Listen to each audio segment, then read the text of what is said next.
السلام عليكم حبيبتي، كنتمنى ان شاء الله الفيديو يلقاكم بصحة جيدة وفي احسن الاحوال ان شاء الله. كيف ما ولفتكم دائما الجديد ودائما المفيد. كيف ما كتشوفوا وصفة اليوم بناء على طلب جميع السيدات اللي محتاجين لها في الحياة اليومية ديالهم. هاد الوصفة هذه راها فيها واحد المنفعة كبيرة كبيرة كبيرة بزاف بزاف بزاف. غير ديروا النية وتوكلوا على الله، راه ان شاء الله غادي تشوفي عليها داكشي اللي في خاطرك واللي نويتيه في خاطرك وحسن من اللي نويتيه في خاطرك. اول شيء خواتي حبيباتي ما تنساوش تدعمونا باشتراكاتكم وباللايك ديالكم. ما خسرتي والو، لا تغطي على لايك ولا على زر الجرس باش يوصلك كل ما هو جديد حبيباتي. كيف ما انا طلبتكم حتى نتوما، كيف ما انا كنلبي طلباتكم حتى نتوما حبيباتي. ما ترفضوش ليا هذا الطلب اللي طلبت منكم، وكنتمنى باش القناه تزيد تستمر ونزيدو نعطيو كل ما هو جديد حبيباتي. هاد الوصفه اختي رانا مجرباها وديروها ان شاء الله لولادكم اللي عندكم. بالنسبه للسيدات اللي كتقول لي عندي الزوج نرجسي وما كيسمعش الكلام ديالي وكيسمع الكلام ديال الناس، اختي ديري لي هاد الوصفه وغادي تردي عليا الخبر. هذه اختي راه ديريها حتى لولدك، ولدك الا ما كيسمعش ليك وعاصي كلامك وكيسمع الولاد الشارع واصدقاء السوء وتبعهم وما بقاش تيلتفت ليك وما بقاش كيدور وراه، غادي ديري لي اختي هاد الوصفه وغادي تردي لي ان شاء الله الاخبار المفرحه. انا متاكده انك غادي تردي لي اخبار مفرحه. كيف ما كتشوفي اختي هاد الوصفه هذه راها من المجربات، انا ما غنجيبش لك شي حاجه بدون ما نجربها. وهاد الوصفه راه كتحتاج للقرايه، ضروري ما تقراي عليها فاش قبل ما ديريها ومن بعد ما ديريها غادي تقراي عليها باش تعطي النتيجه اللي انت ناويها في خاطرك لهداك الشخص المعين. الا كان ولدك غديريها ليه، الا كان بنتك، الا كان زوجك، الا كان طفلتك، عدوزتك، شيخك، اي واحد من اللي هو بغيتيه يكون يسمع ليك الكلام ديالك ويعطيه قيمه ويعطيه اعتبار، ديريها ليه اختي. غادي يولي مهادا واللي يسمع كلامك واللي ما يبقاش عصبي، ما يبقاش منفعل، ما يبقاش يدير نقاشات اللي ما منهم حتى شي فائده. هذه اختي راه مجربه، غادي تحتاجي فيها غير عشبه وحده اللي هي الخزامه الزرقاء. من الاحسن تكون الخزامه الزرقاء لان الخزامه البيضاء ما فيها حتى شي رائحه. وهاد الوصفه اختي راها كون ما فيها الفائده ما غاديش يكونوا يديروها الناس للبيوت ديالهم ويديروها في مستحضرات اللي كيجفوا بها البيوت واللي كينظفوا فيها. علاش؟ لان هي كتعطي واحد الطاقه ديال التهدئه. وغير جربيها وان شاء الله ردي عليا الخبر.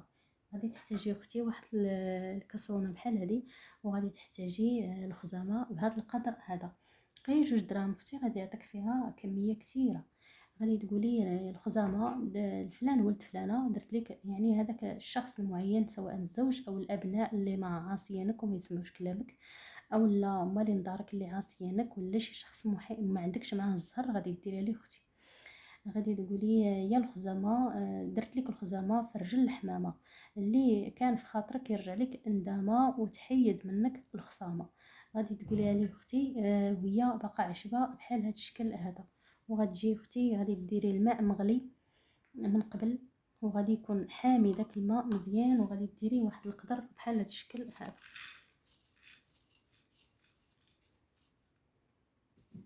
وغادي تعمري اختي الماء حتى لدرجه الغليان هنا. وغادي والماء تيغلي وانت كتحركي بشي ملعقه، ماشي ديال البلاستيك، ملعقه ديال الالومنيوم. غادي تقولي لي الماء تيغلي وانت كتقراي عليه، تقولي لي درت ليك الخزامه في رجل الحمامه يا فلان ولد فلانه اللي كان في خاطرك يرجع لك بالندامه. يعني الا كانوا تيحرشوه اصدقاء السوء غادي تقولي لي اللي حرشوك به اصدقاء السوء يرجع لك ندامه. يعني وما تبقاش فيك الخصامه وانت كتحركي حتى تولي الرائحه تاع الخصامه معطره البيت كامل والرائحه ديالها كلها ولات في البيت. وغادي يكون الماء عامر حتى لهنا اختي. الجهد اللي نحتاجوه في الوصفه ديالنا. وانت كتقراي عليه والماء تيغلي وانت كتقراي عليه كتقولي درت ليك حركت الخزامه برجل الحمامه اللي قالوا ليك فلان وفلان، يعني اصدقاء السوء، يرجع من يخرج من قلبك ويرجع لك اندامه وما تبقاش فيك الخصامه. هذه ديرها للابناء. اما الزوج الا كان تينقر وتيبقى يجرحك بالكلام السيء وكيعالك عائلتك وفاميلتك، حتى هو اختي غادي تقولي ليه يا فلان ولد فلانه درت ليك الخزامه في رجل الحمامه اللي كانت في قلبك خايبه وبغيتي تجرحني بها، ترجع ليك بندامه وما تبقاش فيك الخصامه. وانتي كتقراي وانتي كتحركي هذا الماء تيغلي هو والخزامه، ودرجه الغليان والرائحه كطلع وانتي كتقراي ليه حتى كتشوفي اللون ديال الماء تغير اللون ديالو ولا اللون ديالو ازرق يعني بالخزامه. وغادي تشدي هذا الماء هذا غادي تطفي عليه. من بعد ما غطفي عليه البوطه اختي غادي يولي تخليه حتى يبرد مزيان. ملي غادي يبرد هذاك الماء غادي تشديه اختي وغادي تصفي هاد الدخا اللي ديال الخزامه، وغادي يبقى عندك غير الماء صافي.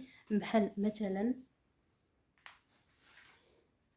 هذاك الماء غادي يولي عندك ماء صافي بحال هذا الشكل اللي هو غلات فيه الخزامه من قبل. وغتشديه من بعد ما غلات فيه الخزامه غتشديه اختي غادي تمشي الملابس ديال هذاك الشخص اللي عندك في البيت فيه هاد المشاكل وهو اللي مقصود، وغادي تقبي هاد القرعه من هنا وغادي تحتفظي بهذاك الماء. غادي تقبي وغادي ترشي ليه الملابس ديالو اللي مصبنين وباغي يلبسهم، وغادي تكون فيهم هذيك الخزامه اختي بحال التقاشر ديالو اولا الملابس الداخليه ديالو، ولا الا قال لك رائحه الخزامه كنشمها فيهم نقول ليه راه المعطر اللي داك اللي غسلت به الحوايج فيه هذه الرائحه ديال الخزامه. والاولاد ديالك ديريهم تغسلي لهم حوايجهم بهذا الماء هذا اللي فيه الخزامه وتقاشرهم والاحذيه ديالهم. وتشوفي اختي ولدك غادي تلاحظي فيه انه ولا كيسمع الكلام ولا مهدن وما بقاش كيهضر بداك الهضره اللي مولف كيهضر ديال الخصام وديال المشاحنه مع خوتو ولا ديال المضاربه مع خوتو. ومعك نتيا كيسمعك الكلام الجارح اولا كيضرك بشي كلام يقولك علاش ولدتيني ولا يقولك شي كلمه صعيبه اللي غتبقى لك في خاطرك. ديري لي اختي هاد سميتو تحتفظي بها قرعه فين ما تقادات لك تعاودي ديري واحده اخرى. واختي غادي ترشي بها اركان تاع البيت ديال هذاك الشخص اللي كاينه نعاس فيه، اولا ترشي به يعني العتبه ديال دارك ومن الدخله حتى الخرجه اي ركن من اركان البيت. وراه كتشوفي اختي راه ما يلحقوش يخرجوا لينا البرودويات اللي فيهم الخزامه، الا راه عارفين الخزامه كتصلح للبيوت وراه كيديروها الناس باش يهدنوا بها الاماكن اللي فيها الهرج وفيها المرج وفيها اختلافات ديال الاراء وفيها الصداع، راه تتهدن واحد الطريقه مجربه. غير ديري يا اختي وان شاء الله ملي تنجح معك الوصفه ما تنسيش اختي ترجعي لي الجواب وتقولي لي راه نجحت معايا، لانني انا متاكده انك غادي ترجعي لي بواحد الكومنتير زوين بحالك. كما كتعرفوا اخواتي حبيبتي هاد الوصفه راني شاركتها معكم وراها مجربه مكون واحد ما فيها لا محاين لا عذاب لا والو. وعاد نوضي اختي ما تعكزيش نوضي ديريها وان شاء الله غادي تشوفي النتيجه وغادي تفرحي بها وغادي تجي تفرحيني معك. وما تنسينيش اختي من دعمك واشتراكاتك وما ديري ضغطي على لايك باش تطلع باش تبارطاجا الفيديو ويمشي لاكبر عدد من الناس باش حتى هما يستافدوا من هاد الوصفه هذه وما توقفش غير عندك اختي. ما خسرتي والو الا درتي يديك حتى انتي ويكون عندك شويه تاع الاجر حبيبتي.